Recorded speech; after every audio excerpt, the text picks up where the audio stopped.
we've got you covered.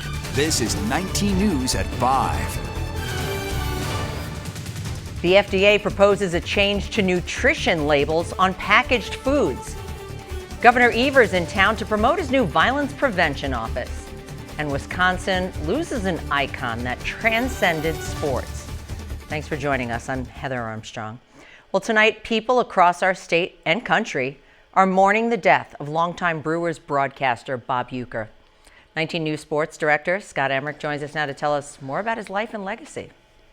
Heather, Bob Uecker was one of one, the voice of summer in Wisconsin. And for fans of my generation, Bob Uecker was the play-by-play voice of my youth and adulthood. Uecker passed away today at the age of 90. His family saying he had been battling small cell lung cancer since early 2023. He's broadcast Brewer games for 54 years. He grew up in Milwaukee and played for the Milwaukee Braves.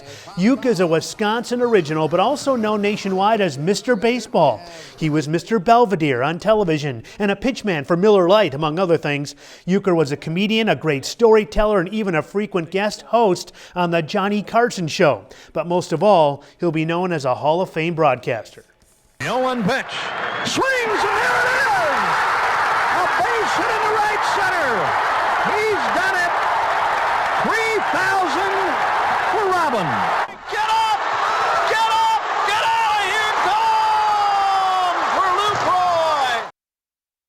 Roy! Special memories. The Brewers saying goodbye to their good friend Bob Uecker today, releasing a statement and saying in part, Uecker was the light of the Brewers, the soundtrack of our summers, the laughter in our hearts, and his passing is a profound loss. He was the heart and soul of Wisconsin and a dear friend. Heather, I'll have more on the legacy of Bob Uecker coming up at 6. All right, thank you, Scott. Tributes to Uecker are coming in from Wisconsin Governor Tony Evers to the Brewers players, both current and past. Again, Uecker was 90 years old. Well, here is Chief Meteorologist Jeremy Landgreve with La Crosse's first forecast. So get out the bathing suits, the sunscreen. I mean, you said it's going to be really nice tomorrow. What, around 40 degrees? Yeah, and some of those might end up with those temperatures actually enjoying it that way because we are in Wisconsin. 40 degrees feels much better. Right now, you look at the 24 temperature change from 24 hours ago. We're 9 degrees above. Viroqua at 12. Basketball at 13 degrees above what they were 24 hours ago.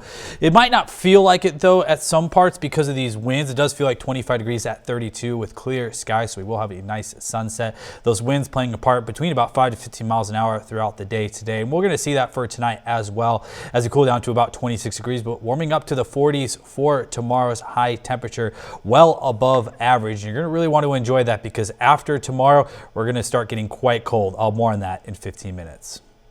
All right, thanks, Jeremy. Paul Frederick, the man arrested after driving his car into a house in Holmen, appeared in La Crosse County Court this afternoon. Frederick was charged in the accident in which he allegedly drove into a home around 2:30 in the afternoon on Wednesday. According to the criminal complaint, the 38-year-old's car first went through the yard before smashing into the front door. He was charged with operating while under the influence, his fourth offense. Now, at today's bond hearing, the state asked for a $1,000 cash bond. Instead, Frederick received a 5,000 signature bond. His next court date is set for January 30th. Today marks 1 month since the deadly shooting at Abundant Life Christian School in Madison. On December 16th, a 15-year-old student shot and killed another student and a teacher and injured several other people. Now, we do have an update this week. We learned the 2 students being treated at American Family Children's Hospital are now in good condition. This week, Governor Evers announced the creation of the Wisconsin Office of Violence Prevention. This afternoon, the governor stopped at Amplify Health by Gunderson to highlight what that means here in La Crosse. News 19's Roger Staffaroni was there. And Roger, how specifically does this help the La Crosse area community? Well, thanks, Heather. The roundtable discussion focused on Amplify's recent work to expand its Crime Victim Services Unit. The governor listening to the complex needs when it comes to helping those affected by different types of domestic violence. And it was made clear what those needs are. Support available 24/7, a place to stay, transportation, childcare, those basic needs everyone faces, but imagine providing it for someone who's experienced the violence that comes with domestic abuse. Many of the services that they're providing have been funded by things that are now ending, and so there is a significant need. we can't take the foot off the pedal for programs like this that are doing a great job. Now, that executive order by the governor will direct $10 million for the Violence Prevention Office to start up. Evers is confident in the ways that the office will help all Wisconsin residents, so much so that he's looking to add ongoing funding in the next executive budget. Heather. Okay, thank you, Roger. Well, you can find out more about the Office of Violence Prevention and what they plan to do. Find this story on our website, wxow.com. Wisconsin Attorney General Josh Kaul spent part of the day speaking to students and some administration at the Chippewa Falls School District. Kaul and officials from the Wisconsin Office of School Safety shared how state leaders can help schools stay safe and how any violence in schools should be taken seriously. In December, the Chippewa Falls School District received a swatting threat which was found to be not credible. When a threat is posted or a bomb threat is received from a school in Chippewa Falls, we might see the same exact one in a southern community here in Wisconsin, and we're able to provide clarity of information about the value of that threat. She also says that the Office for School Safety also provides resources and training to school districts to help prevent a crisis from happening. The Minnesota legislative session was off to a rocky start in-house, with Democrats holding a secret swearing-in ceremony on Sunday and then boycotting the first day of the session. The Senate also had a historic start. Crystal Flintrop spoke with Senator Jeremy Miller, who represents District 26, for an update. With the start of the session on Tuesday, the Senate was evenly split 33-33, and through the 2025 GOP DFL agreement, there will be one presiding officer from each party. Republican Senator Jeremy Miller, along with DFL Senator Bobby Joe Champion, were elected co-presiding officers of the Senate. Now, Miller has served as Senate President before and also has experience as the Senate Majority Leader.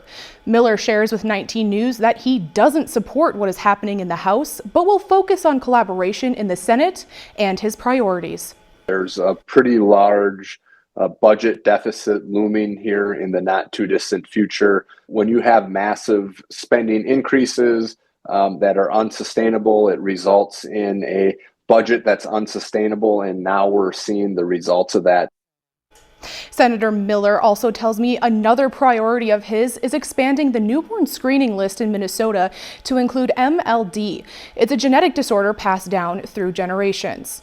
And he also says he will continue working on legalizing sports betting in the state of Minnesota. Thank you, Crystal.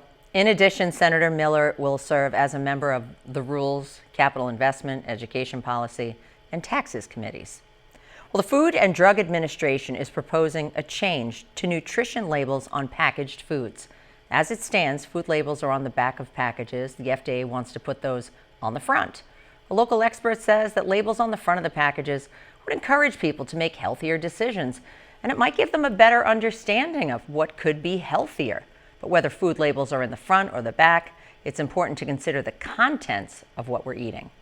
Food is an industry that is changing all the time, and the more we look at the back of a package or the entire package and see what it's offering for us and how it might impact our body, the safer we are and the healthier we are. Williams said if you're looking for information about labels and nutritional health, check out credible websites like the FDA or the USDA. An event for all ages, considered a crowd favorite, is taking place in La Crosse tonight, and I really wanted to be there, so I'm jealous that Chandler Brindley is at Chad Erickson Park this evening, where a unique opportunity awaits. So tell us more about it. Hey, good evening, Heather. Yes, live indeed. Yet again, we're at Chad Erickson Park here in La Crosse.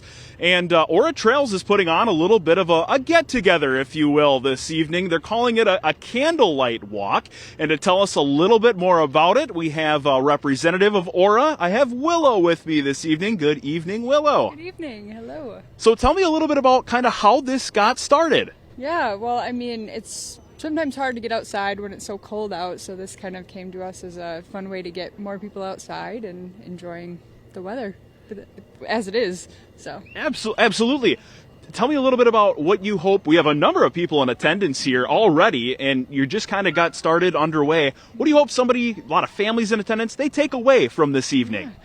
I hope they take away to get outside and enjoy the weather and feel the benefits of nature and what you really feel from just being outside. Now, there's a lot more than just walking on what I would call a pretty good evening for Western Wisconsin in January. What else are you guys offering here this evening? Folks are at home, they're watching us right now, they can come on out. Yeah, come on out, grab some s'mores and some hot chocolate and enjoy the beautiful view that we have, and yeah. When are you done here this evening? Well, you will wrap up around 7 or when the wood is out for the fire. So. All right. That's all we needed. Thank you for joining us here on 19 News. Thanks for having us. We appreciate it. All right, Heather, I think we got all we need to know. Now everybody at home just needs to come on out. And I guess until then, at 6 o'clock, we'll have another report. But Chandler Brindley live from Chad Erickson Park. Heather, we'll send it back to you. Hey, I hope that you get a chance to get a s'more at least, or a couple of them. You deserve it. And it looks like a good event. I love it. All right, thank you, Chandler. The next Candlelight Walk will be February 12th at Lower Hickson Park. Another will take place March 13th at Gateway Trails at Grandad Bluff Park. Well, everyone is talking about the latest performance announcement from Ashley for the Arts. Rock pop group Neon Trees will perform at 3 p.m. on Saturday at the Ashley for the Arts. The group is responsible for songs like Everybody Talks and Animal. Their performance is followed by Chris Jansen, Third Eye Blind, and Darius Rucker. Music Festival is happening August 7th through 9 at Memorial Park in Arcadia.